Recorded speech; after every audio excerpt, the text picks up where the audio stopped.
इस कहानी में बताया जाता है कि सालों पहले हमारी दुनिया के नीचे एक दुनिया थी, आम नहीं बल्कि जादुई दुनिया। ये दुनियाएं एक दूसरे के साथ जुड़ी हुई थी। एक को ऊपर की दुनिया जबकि दूसरी को नीचे की दुनिया कहा जाता था। एक राजा था जो बड़ी आराम सुकून से दोनों दुनियाओं पर राज करता था, लेकिन वो अक्सर चीजों को इमेजिनेशन में सोचता था, यानी कि ख्यालों में। जो चीजें होती भी नहीं थी वो उन्हें अपने हिसाब से सोचता था, क्योंकि ऐसे उसी खुशियाँ मिलती थी। लेकिन फिर एक दिन राजा को बहुत बड़ा दुख मिला, जिसकी वजह से उसने बहुत परेशानी ले ली और वो अपना ये दोनों दुनियाओं का राज नहीं संभाल पाया, जिस वजह से ये आपस में अलग होने लगी। अब जो नीचे की दुनिया है, जादुई दुनिया, उसने भी राजा का दुख दर्द महसूस करके अपने अंदर समाना शुरू कर दिया, जिस वजह से यहाँ एक काला साया पैदा हो गया जो फैलता फैलता बहुत ज्यादा बढ़ गया और वो बन गया एक मॉन्स्टर जिसका नाम श्राउड था। उसने इस दुनिया को फिर बर्बाद कर दिया, अपनी तरह इस जादुई दुनिया को भी काली दुनिया बना दिया और हमेशा से उसे हमारी दुनिया से अलग कर दिया। इसके बाद कहानी प्रेजेंट टाइम यानी मौजूदा वक्त, आज के वक्त में आ जाती है, जहाँ पर पीटर नाम का एक छोटा लड़का अपनी मॉम, डैड और बहन के साथ नए घर में जा रहा था। यहाँ हमने नोटिस किया कि पीटर हमेशा घबराया हुआ रहता है, क्योंकि आसपास की चीजों से उसे बहुत डर लगा करता था। वजह ये भी है कि वो छोटी से छोटी चीज को भी बहुत ज्यादा ही इमेजिन कर लेता, सोचता था, जो चीज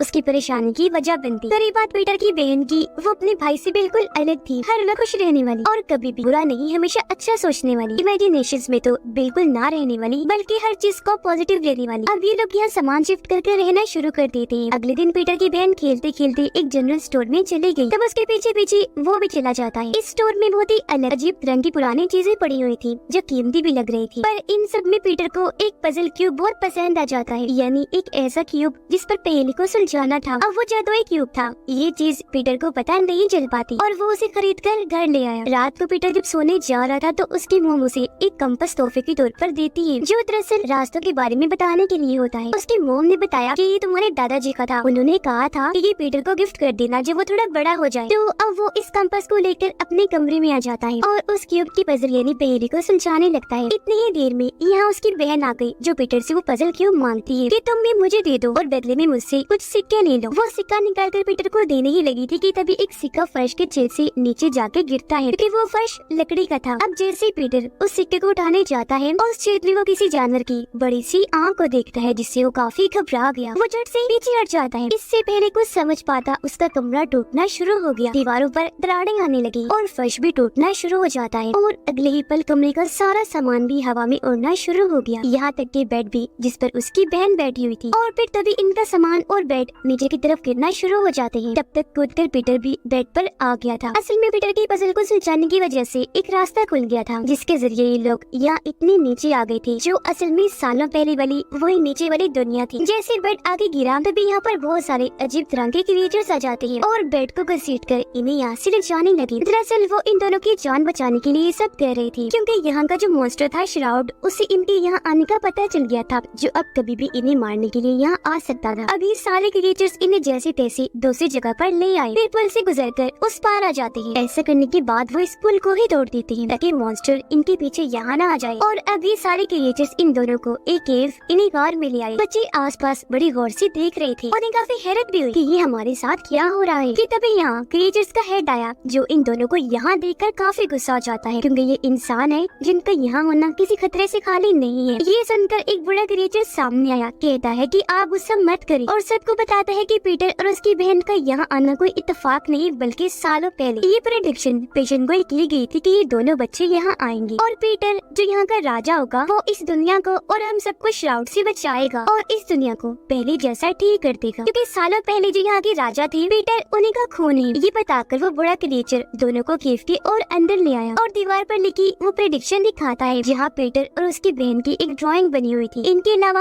और भी कई सारी तस्वीरें वहाँ बनी हुई थी, जो सब दिखाकर बड़ा क्रिएचर उन्हें यहाँ के पास्ट माजी के बारे में बताता है कि कैसे यहाँ सालों पहले दोनों दुनियाओं पर एक राजा राज किया करता था, जो आपके ही बड़े थे। पर दुख की वजह से काले साय से मॉन्स्टर श्राउड यहाँ पैदा हो गया और ये दुनिया अलग हो गई, जिस वजह से यहाँ पर रखी घड़ी टूट गई, जो टाइम बताने वाली इकलौती घड़ी थी और ऐसी टाइम रुक गया।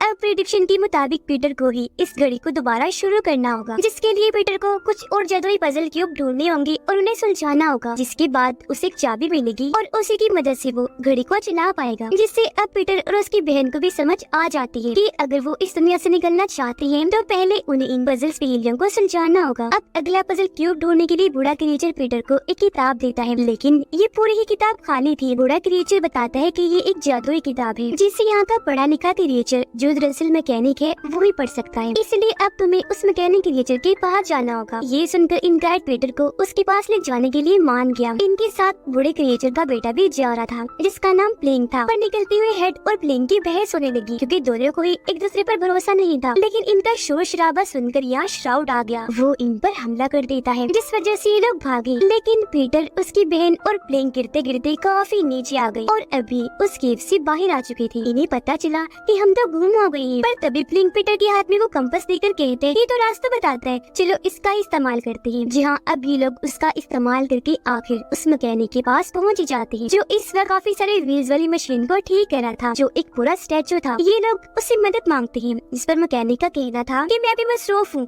तुम जाओ फिर कभी आ जाना। जिस पर प्लेंग कहता है कि मेरे डैड ने मुझे भेजा है। अब ये सुनकर मैकेनिक उनकी मदद करने को राजी हो गया, फौरन निकलकर बाहर आ जाता है। वो पीटर से पजल लेकर जैसी उस किताब पर रखता है कि तभी किताब पर लाइंस लिखी आ जाती हैं, कुछ तस्वीरें और नक्शे बन जाते हैं। ये भी लिखा गया था कि अगला पजल क्यूब कहाँ है और उस जगह का रास्ता भी बना हुआ था। मैकेनिक क्रिएचर बताता है कि जब तुम एक पजल को सुलझा लिया करोगे ना तो अगला पजल कहाँ है वो तुम्हें इस किताब के जरिए पता चल जाएगा, पूरा रास्ता भी लिखा होगा। ये सब बताकर वो पीटर को एक छोटी सी डिवाइस देता है जो एक बल्ब डिवाइस थी और कहता है पीटर, ये तुम्हें अपने दिमाग से, अपने इमेजिनेशन से चलानी होगी, लेकिन इससे पहले तुम्हारे अंदर जो डर है उसे तुम्हें बाहर निकालना होगा, बिल्कुल खत्म करना होगा और ध्यान लगाकर इस किताब को पढ़ना होगा, जब तुम सब कुछ समझ पाओगे। अब उसके कहने पर पीटर आंखें बंद करके अपना डर निकालकर ध्यान लगाता है। वो किताब पढ़ने लगा जिसके साथ ही वहाँ एक पहेली आ जाती है। अब पीटर की तो आंखें बंद थी, लेकिन इमेजिनेशन में वो पहेली जैसे पढ़ता है लिंक उसे सुलझा देता है, जिससे उन्हें पता चला कि अगला पजल पाने के लिए इन्हें एक खंडर वाली इमारत की जमीन पर जाके खड़ा होना है, जहाँ के आसमान पर बहुत ही बड़ी आँख बनी हुई है। तो अब ये प्लेंग की मदद से उस खंडर में आ पहुँची और वहाँ उसकी जमीन पर खड़े हो जाते हैं, जहाँ एक काफी बड़ी घड़ी की तस्वीर बनी हुई थी। अब घड़ी के हिसाब से यहाँ 12 नंबर थे, लेकिन इन्हें ढूंढना था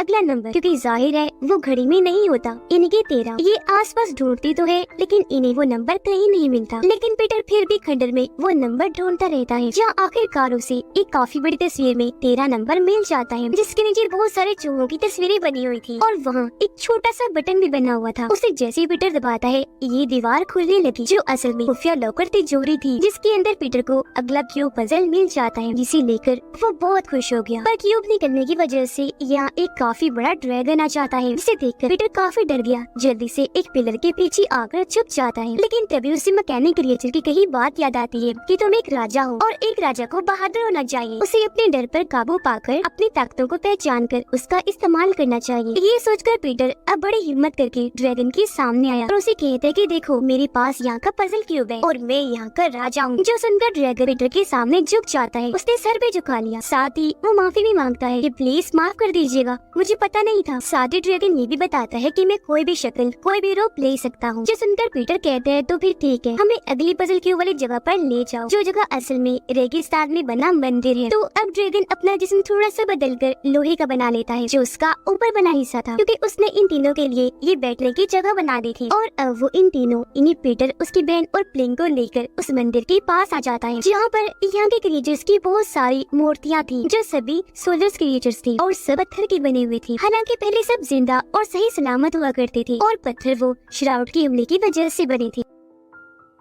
अब ये लोग मंदिर के अंदर आ जाते हैं, जहाँ इन्हें 2 सर वाला कछुआ मिलता है, जो असल में थे तो 2 लेकिन आपस में जुड़े हुए थे। इन्हें पता था कि पीटर यहाँ का राजा है, तो ये उससे बातें करने लगते हैं, पर वो इन पर गुस्सा करने लगता है कि तुम इतना क्यों बोल रहे हो, मेरा टाइम बर्बाद ना करो, मुझे पजल ढूंढना है। अब उसका ये बर्ताव पीटर की बहन को पसंद नहीं आया, वो उसे ऐसा करने से मना कर रही थी, पर इस बात को लेकर इन बहन भाइयों की बहस हो गई। तब उसकी बहन नाराज होकर वहाँ से बाहर आ जाती है। उसके बाद पीटर मंदिर को हर तरफ से देखने लगा, जहाँ पर बहुत सारी तस्वीरें बनी हुई थी। एक दीवार पर ऊपर से नीचे 4-5 पत्थर थे और कुछ तस्वीरें उन पर भी बनी हुई थी। अब की जो पहेली थी वो एक कोड में थी। उन कोड्स के मुताबिक पीटर उन पत्थरों को हाथ लगाकर मोड़ देता है। अब ऐसे उसने सारे पत्थर घुमा दिए और ये पहेली उसने हल कर ली। ऐसा होते ही ये दीवार खुलने लगी, क्योंकि ये भी एक खुफिया रास्ता था जिसके अंदर उसे अगला पजल क्यूब मिल जाता है। अब इससे पहले वो इस क्यूब को किताब पर रखता, अगले पजल क्यूब का पता लगाने के लिए बाहर से उसे अपनी बहन के चिल्लाने की आवाजें आने लगी। ये जब बाहर चेक करने गया तो देखता है कि श्राउड की आर्मी ने उसकी बहन और ड्रैगन को पकड़ लिया है, जो बहुत बड़ी आर्मी थी और ये सब रोबोट मशीन थी। आर्मी का लीडर पीटर को कहता है कि चुपचाप ये पजल क्यूब हमारे हवाले कर दो, पर पीटर ने साफ साफ मना कर दिया कि नहीं, और वैसे भी मेरा ये काम अभी अधूरा है, मैं सारे पजल नहीं ढूंढ पाया। अब इनकार सुनकर लीडर का गुस्सा आ गया, इसीलिए वो पीटर को मारने लगा और अपने लोगों को भी कहकर इन पर हमला करवा देता है। ये देखकर ड्रैगन को भी काफी गुस्सा आ गया और अब वो अपनी ताकत की मदद से अपना साइज बहुत बड़ा कर लेता है और अब वो इन सोल्जर्स को मारने लगा। उसका साइज इतना बड़ा था कि ये सब उसके सामने बच्चे लग रहे थे और वो चींटियों की तरह इन्हें मसलता गया और यहाँ इनकी काफी बड़ी लड़ाई छिड़ गई। पीटर यहाँ अपना दिमाग लगाता है, वो मैकेनिक की दी हुई डिवाइस की मदद से एक ही झटके में इस पूरी आर्मी को खत्म कर देता है। पर इस लड़ाई के दौरान एक सोल्जर ने पीटर की बहन पर हमला कर दिया था और क्योंकि वो श्राउड का सोल्जर था, इसीलिए अब धीरे धीरे उसकी बहन भी पत्थर में बदलने लगती है और अब उसकी बहन को ठीक करने का बस एक ही रास्ता था और वो था श्राउड को हराना, जिसके लिए इन लोगों को या उस घड़ी को फिर से चलाना होगा जो सालों पहले बंद हो गई थी। और क्योंकि अब टाइम इनके पास कम था तो अगले पजल क्यूब को ढूंढने के लिए वो निकल जाते हैं, जो इनका आखिरी पजल क्यूब होगा और उसकी लोकेशन एक पहाड़ के ऊपर थी, यानी वो वहाँ मिलेगा। ये लोग जब वहाँ पहुँचे तो कछुआ कहता है कि मुझे लगता है मैं यहाँ पहले भी आ चुका हूँ, पर याद नहीं कि कब। जिस बीच उसकी बहन की तबीयत खराब होने लगी क्योंकि वो अब और पत्थर की बन गई। ये देखकर पीटर को उसकी फिक्र होने लगी। वो कछुए और ड्रैगन को अपनी बहन के पास ही छोड़ता है और प्लेन के साथ आगरे की पजल ढूंढने के लिए निकल जाता है। अंदर आकर वो पहेली को सुलझा तो लेता है, लेकिन जब वो पजल वाली जगह पर जाता है तो ये देखकर काफी हैरान रह गया कि वो तो वहाँ पर है ही नहीं, क्योंकि पहले ही कोई पजल क्यूब वहाँ से निकाल कर ले गया था। ये देखकर पीटर को काफी बुरा लगा। वो मायूस होकर बाहर आ जाता है, जहाँ अब उसकी बहन पूरी तरह पत्थर में बदल गई थी, जो देखकर उसे बहुत दुख हुआ। उसे गुस्सा भी आ रहा था, इसलिए वो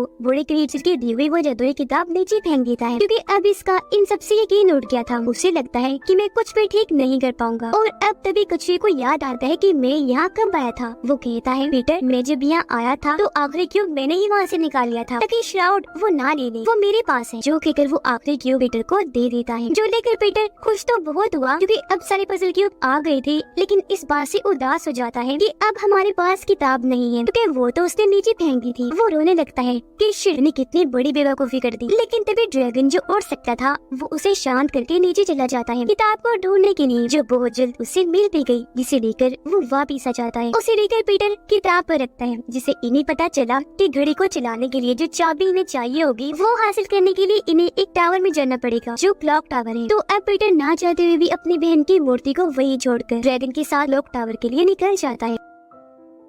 ये जब अंदर गई तो देखते हैं कि वहाँ बहुत सारे बड़े बड़े जादुई ग्लव्स इन्हीं दस्ताने थे जो टावर की हिफाजत कर रही थी और राजा के अलावा और किसी को भी आगे जाने नहीं दिया करते थे। अब जैसे पीटर और उसके साथी आगे बढ़ने लगे, ग्लव्स उन्हें रोक लेते हैं, जिस पर ड्रैगन कहते हैं कि तुम हमें मत रोको, जाने दो, क्योंकि पीटर ही अगला राजा है। ग्लव्स कहते हैं, अच्छा तो ये बात है, ठीक है मान लेते हैं, लेकिन अगर पीटर राजा है तो इसे अपनी ताकतें दिखानी होगी। अब ये सुनकर पीटर सोच भी पड़ गया कि क्या करूँ, क्योंकि जाहिर है उसके पास कोई खास ताकतें नहीं थी, लेकिन हाथ और उंगलियों वाली एक गेम थी जिसमें वो काफी माहिर था। तो वो उसे ही खेलने के लिए ग्लव्स को चैलेंज करता है। ये गेम खेलती है जिसमें पीटर जीत गया और इस बार से ग्लव्स को काफी गुस्सा आ गया कि हम क्यों हार गए और अब वो पीटर पर हमला करने लगी, जो देखकर उसे वही बल्ब डिवाइस याद आई जो उसे मैकेनिक ने दी थी। पीटर उसे हुक्म देता है कि इन सब पर हमला करके इनकी तोड़ फोड़ कर दो, इन्हें तबाह बर्बाद कर दो। जो हुक्म लेकर बल्ब डिवाइस ऐसे ही करती है, वो बारी बारी ग्लव्स पर हमला करके उन्हें तोड़ देती है। वो कई टुकड़ों में टूट गई और ऐसे ही सब बर्बाद हो जाते हैं, जिसके बाद अब पीटर सभी पजल क्यूब्स की मदद से घड़ी की चाबी हासिल कर लेता है। लेकिन तभी प्लेन भी बदलकर पत्थर बन जाता है, जिससे पीटर को यहाँ समझ लग गई कि श्राउड और कोई नहीं बल्कि ड्रैगन है, जो इतने वक्त से चाबी हासिल करने के लिए पीटर का साथ दे रहा था। हर जगह उसके साथ था वो श्राउड, लेकिन ड्रैगन के रूप में। और अब क्योंकि उसका असली चेहरा सामने आ गया था,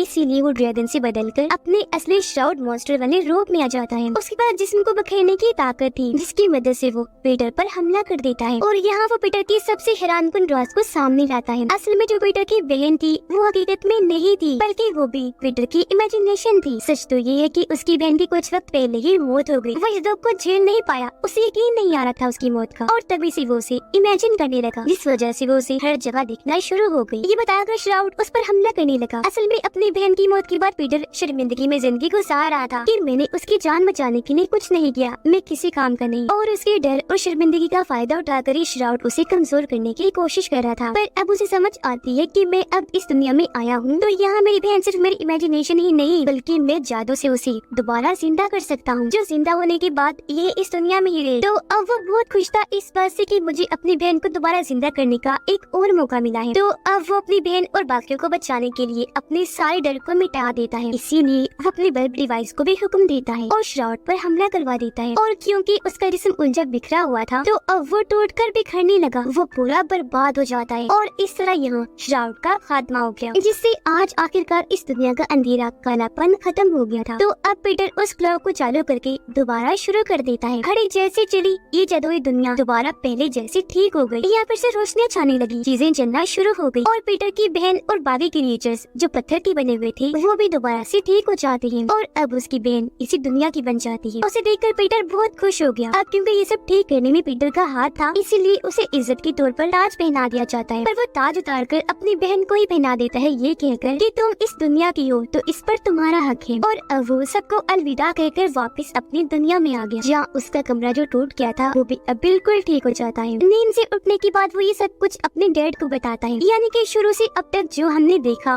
वो उसकी इमेजिनेशन थी और उसकी इमेजिनेशन में ही नीचे वाली दुनिया फिर से बन गई थी, जहाँ उसकी बहन जिंदा है, जो वो हमेशा चाहता था अपनी बहन को जिंदा देखना, और अब वो सिर्फ वही अपनी इमेजिनेशन में ही मिल सकता था। और यहाँ हमें ये भी पता चला कि शुरुआत में जो राजा थे वो भी नीचे और ऊपर की दुनिया को इमेजिन करते थे, जिनकी परेशानी से घड़ी रुकने से वो दुनिया रुक गई, जो बाद में आकर उनकी ये नस्ल के बच्चे पीटर ने दोबारा ठीक कर दी। क्योंकि जैसा कि मैंने आपको बताया पीटर उनका ही खून था, उनकी नस्ल का था। और अब हम पीटर की इमेजिनेशन में नीचे की दुनिया देखते हैं, जहाँ की रानी अब उसकी बहन बन चुकी थी। और इसी के साथ ये फिल्म इधर ही खत्म हो जाती है।